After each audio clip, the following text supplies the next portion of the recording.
জনজাতিকৰণৰ প্ৰসংগ কৰি ৰাজ্য উত্তালৰ এই মুহূৰ্ততে এক প্ৰশ্ন উত্থাপিত হৈছে। এই প্ৰশ্নটো হৈছে জনজাতিকৰণক কেন্দ্ৰ কৰি বিভিন্ন সংগঠনৰ বা বিভিন্ন পক্ষৰ এক ধৰণৰ বিৰোধী স্থিতি। মোৰ কাষত আছে ৰাভা হাছং সাহিত্য সাংস্কৃতিক পৰিষদৰ মুখ্য কাৰ্যবাহী টংকেশ্বৰ ৰাভা। তেখেতে পোনপটীয়াভাৱে কৈছে যে 6 জনগোষ্ঠী জনজাতিকৰণে আচলতে গোটেই প্ৰক্ৰিয়াটো যদি সম্ভৱ হয় তেনেহ'লে এক্সিষ্টিং যিসকল জনজাতি তেওঁলোকক ক্ষতিগ্ৰস্ত কৰিব। আনকি যদি বিশেষকৈ আহোমসকলক যদি জনজাতিকৰণ কৰা হয় তেনেহ'লে তেখেতে আত্মহত্যা কৰিব বুলিও কথাটো কৈছে। কি কয়? চাওক, প্ৰথম কথা হ'ল আজি অসমত আজি যদি লাষ্ট 3 মাহ আমি চাওঁ, 3 মাহত 2টা ইছ্যু আটাইতকৈ চৰ্চিত অৱস্থাত অসমৰ অৱস্থাত আছে। তাৰে এটা বস্তু হৈছে কোনোবা জনজাতি বিচৰা আৰু তাক সেই জনজাতি হ'বলৈ নিদিয়া। সেই কাৰোবাৰখিনি চলি থকাৰ সময়তে যদি আজি আহোম জনগোষ্ঠীকে ধৰি 6টা জনগোষ্ঠী আহোমৰ নিচিনা এডভান্স সম্প্ৰদায়টোৱে যেনেকৈ 600 বছৰ অসম শাসন কৰিছিল, আজিৰ পৰা 800 বছৰ আগতে অসমত আহিছে। গতিকে সেই আহোমৰ নিচিনা কমিউনিটি যদি আজি ST হৈ যায় তেতিয়াহ'লে আপোনালোকে চাব আমাৰ হৈছে 14টা কমিউনিটিৰ আজি তাৰিখত কিমান লাখ? 42 লাখ। আৰু তেওঁলোকৰ হৈছে 6টা কমিটি কি ধৰক আজিলৈকে 2 কোটি মানুহ হৈছে। গতিকে তাতে আহোম তাতকৈ এডভান্স কমিটি যদি ST কৰি দি যায় তেতিয়াহ'লে যেনেধৰণে এখন পাহাৰ খুৰি ফেলে এজন মানুহৰ তাত পৰিলে মানুহজন বাচাৰ কোনো উপায় নাথাকে। একজেক্টলি আহোম জনগোষ্ঠী যদি STকৰণ কৰি যাই থাকে আজিৰ এক্সিষ্টিং যিসকল ST আছে সেইসকলে গোটেইবিলাক আত্মহত্যা কৰি পেলাই নিজকে পূৰ্ণ কৰাটো উচিত হ'ব। তো সেইকাৰণে এই 6 জনকে ST কৰিবলৈ যাওঁতে কৈছোঁ মৰাণৰ মটকৰ প্ৰতি জনজাতিসকলৰ সহমৰ্মিতা আছে। অবিভক্ত গোৱালপাৰা জিলাৰ কোচ ৰাজমিস্ত্ৰীসকলৰ প্ৰতি সহমৰ্মিতা আছে। তাত যি ধৰণে বিদেশীৰ আগ্ৰাসন আহি আছে সহমৰ্মিতা আছে। সেইখিনি কৰিবলৈ যাওঁতে হ'ব বিচৰা হ'বলৈ নিদিয়ে সেই মানুহবিলাকৰ আস্থাৰ বিশ্বাস লৈ যদি ইয়াত এটা আয়োগৰ দ্বাৰা যদি সমস্যা সমাধান কৰিবলৈ নাযায়, এই 3টা বিশেষকৈ অবিভক্ত গোৱালপাৰা জিলাৰ কোচ ৰাজবংশী মৰাণ মটক সেইটো কেতিয়াও সম্ভৱ নহয়। গতিকে আহোম জনগোষ্ঠীৰ ইমান এডভান্স এটা কমিউনিটি কোনোপধ্যেই সম্ভৱ নহয়। আৰু সেইটো কৰি দিয়া মানে হ'ল কি এক্সিষ্টিং ট্ৰাইবেলসকলক হত্যা কৰাৰ বাহিৰে মৃত্যুমুখলৈ ঠেলি দিয়াৰ বাহিৰে আমাৰ কলা সংস্কৃতি কৃষ্টি সংস্কৃতি টোটেলি নৎসাত কৰাৰ বাহিৰে বিকল্প একো থাকিব নোৱাৰে। এতিয়া 25 তাৰিখৰ দিনটোলৈ সকলোৱে আচলতে 25 তাৰিখৰ দিনটোলৈ সকলোৱে বাট চাইছে। এতিয়া বিভিন্ন ধৰণৰ যিবোৰ সংগঠনসমূহৰ দাবী বা তেওঁলোকে বিভিন্ন প্ৰতিবাদী কাৰ্যসূচী বা তেওঁলোকে লৈছে বিভিন্ন ধৰণে। এতিয়া গোটেই বিষয়টো আচলতে আপোনাৰ যিটো বক্তব্য ই এক ধৰণৰ সংঘাতৰ বা এক ধৰণৰ বিৰূপ পৰিস্থিতি সৃষ্টি নকৰিব মানে আপুনি কি ক'ব বিচাৰে? আপুনি কৈছে যে তেওঁলোকক জনজাতিকৰণ কৰিব নালাগে, তেওঁলোকক OBCৰ তেওঁলোকৰ যিটো স্থিতি সমষ্টিভিত্তিক এটা সংৰক্ষণৰ কথাটো আপুনি কৈছে।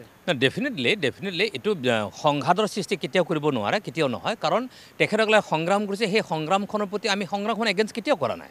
সংগ্ৰামখন এগেইনষ্ট এইকাৰণে কৰা নাই, মই যদি আজি টংকেশ্বৰ ৰাভাই ক'বলগীয়া হয় তেওঁলোকে সংগ্ৰাম কৰিছে, কৰিব। গণতান্ত্ৰিক দেশখন সংগ্ৰাম কৰাৰ অধিকাৰ আছে, কোনো অসুবিধা নাই। কিন্তু আমি কৈছোঁ যে আমাৰ অধিকাৰ হ'ব পৰা যিকোনো ধৰণৰ যি শক্তি বা যিকোনো ধৰণৰ ব্যৱস্থা যিসকল ধৰণৰ যি ধৰণৰ প্ৰক্ৰিয়া বা থাকিব বা প্ৰত্যাহ্বান থাকিব সেইটোক আমি প্ৰতিহত কৰিবৰ কাৰণেহে আমাৰ আত্মৰক্ষাৰহে এখন আমাৰ সংগ্ৰাম। তো সেইকাৰণে আমি কৈছোঁ যে আজি তাৰিখত 6 জনগোষ্ঠী বা আহোমকে ধৰি সংগঠনসমূহে জনগোষ্ঠীসমূহে ভয় ক'ত খালে? ভয় এইকাৰণে খাইছে আজি ট্ৰাইবেল বুলি কোৱাৰ লগে লগে আমাৰ পাৰ্লিয়ামেণ্টৰ ৰিজাৰ্ভেশ্যন ব্যৱস্থা আছে, এছেম্বলি ৰিজাৰ্ভেশ্যনৰ ব্যৱস্থা আছে, অট'নমাছ কাউন্সিলৰ ৰিজাৰ্ভেশ্যন ব্যৱস্থা আছে, নিগম নিকায় পঞ্চায়তসমূহত ৰিজাৰ্ভেশ্যন ব্যৱস্থা আমাৰ আছে। আহোম জনগোষ্ঠীকে আদি কৰি এই সংগঠনকেইটা যিহেতু আজি OBCত পৰে, গতিকে ভাৰতবৰ্ষ আজি 125 বাৰতকৈ অধিক সংগঠন হৈ গ'ল।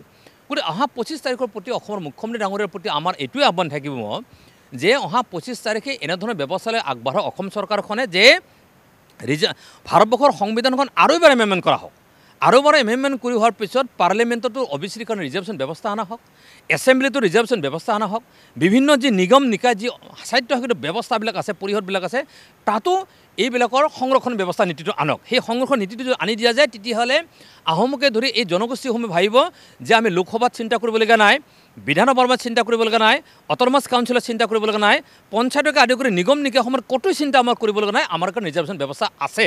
মোৰ এটা শেষ প্ৰশ্ন, এতিয়া আপুনি আহোমসকলৰ ক্ষেত্ৰত যিটো কথা ক'লে যে তেওঁলোকক যদি জনজাতিকৰণ হয় আত্মহত্যা কৰাৰ দৰে এটা পৰিস্থিতি হ'ব পাৰে, অন্যান্য যিবোৰ জনগোষ্ঠী আছে তেওঁলোকৰো বহুতৰ যে জনজাতিৰ বৈশিষ্ট্য আছেনে নাই সেইটো মই ক'ব নোৱাৰোঁ। কিন্তু অন্যান্য যি 6 জনগোষ্ঠী অন্যান্য বাকী 5টা জনগোষ্ঠী স্পেচিফিকলি আটাইকেইটা জনগোষ্ঠীৰ ক্ষেত্ৰত আপোনাৰ বক্তব্যটো কি হ'ব? এটা জনগোষ্ঠী চাওক, মই এতিয়া কৈ দিওঁ আজি তাৰিখত যদি চাবলগা হয় তেতিয়াহ'লে আজি যদি আদিবাসী আৰু তিতাজ বুলি কোৱা হয়, আদিবাসী মিনছ কি? যে উডিমবাসী আমি ট্ৰাইবেলসকল নহয় নেকি? হয়, ভাৰতবৰ্ষৰ সংবিধানৰ আদিবাসী বুলি পেলাই কোনো ৰিজাৰ্ভেশ্যন ব্যৱস্থা নাই, চিডিউল ট্ৰাইব হিচাপে আছে। আজি যদি আপোনালোকে ঝাৰখণ্ড আৰু ছত্তীশগড় যদি চাই আজি এই মুহূৰ্তত যদি আপোনালোকে চাবলৈ যায় তেতিয়া দেখিবলৈ পাব ঝাৰখণ্ড ছত্তীশগড় সংগ্ৰাম চলি আছে। কি সংগ্ৰাম চলিছে? তাত কৰ্মী উপাধি মানুহসকলে ST হ'ব বিচাৰিছে, টাচা উপাধি মানুহবিলাকে ST হ'ব বিচাৰিছে। তেখেতসকলে কৈছে তাত চাউথাল ওৰাম মুণ্ডাসকলে কৈছে যে তেখেতে ST নহয়, কেনেকৈ ST হ'ব পাৰিব?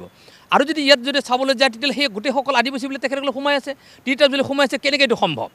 গতিকে সেইটো কৰাৰ লগে লগে ষ্টেট বেৰিয়াৰ আছে, ষ্টেট কেনেকৈ বেৰিয়াৰ আছে অসমৰ এছ টিজনে গৈ পেলে কি বোলে দিল্লীত গৈ পেলাই এছ টি হ'ব নোৱাৰে সেই সুবিধাটো এনজয় কৰিব নোৱাৰে তাৰ কাৰণে ষ্টেট বেৰিয়াৰটো পৰিব লাগিব তাৰ কাৰণে সংবিধান সংশোধনৰ প্ৰয়োজন আছে 2 নম্বৰ আমি যদি ক'বলৈ যে মৰাণৰ মতকৰ্ষৰ যদি কোৱা যায় জনসংখ্যা যথেষ্ট সংখ্যা কম আৰু ইতিমধ্যে CC তৰফৰ পৰা ইতিমধ্যে কৈ দিছে বা ট্ৰাইবেল সংগঠনসমূহৰ পৰা কৈ দিছে যে তেখেতসকলৰ প্ৰতি সহমৰ্মিতা প্ৰকাশ আছে সহমৰ্মিতা মিনিংটো এনেধৰণৰ হৈছে এতিয়া যেতিয়া তেতিয়া কৰি দিয়ক সেনেকৈ নহয় সহমৰ্মিতা মিনিংটো হৈছে কি যে সহযোগ কৰিবৰ কাৰণে ৰাইট মানে মনটো ইচ্ছুক গতিকে যেতিয়া মৰাণৰ মতকৰ কথাখিনি হ'ব এক্সিষ্টিং ট্ৰাইবেলৰ লগত যদি আলাপ আলোচনা কৰি পেলাই যেতিয়া সুন্দৰ পৰিৱেশত যায় ইয়াৰ সমাধানটো ইজিলি মৰাণ মতকৰ ক্ষেত্ৰত ওলাই আছেই ইয়াত ভয় খাবলগীয়া কোনো কথা নাই তাৰপিছত 3 নম্বৰ যদি আমি আহোঁ যে অভিযুক্ত গোৱালপাৰা কোচ ৰাজবংশী বুলি এজে হ'ল ইয়াত অসুবিধা হৈছে আপাৰ আছাম বুলি কোৱাৰ লগে লগে ইয়াত আইডেণ্টিফাইড কৰা যথেষ্ট অসুবিধা হৈছে নামনি অংশৰ অভিযুক্ত গোৱালপাৰা জিলাৰ কথাখিনি ক'বলৈ যোৱা যায় যিসকল একচুৱেল যিসকল কোচ ৰাজবংশী আছে সেই একচুৱেল কোচ ৰাজবংশীসকল সঁচাকৈ ইকনমিকেলি তেখেতসকলে বেকৱাৰ্ড হয় এইটো স্বীকাৰ কৰিব লাগিব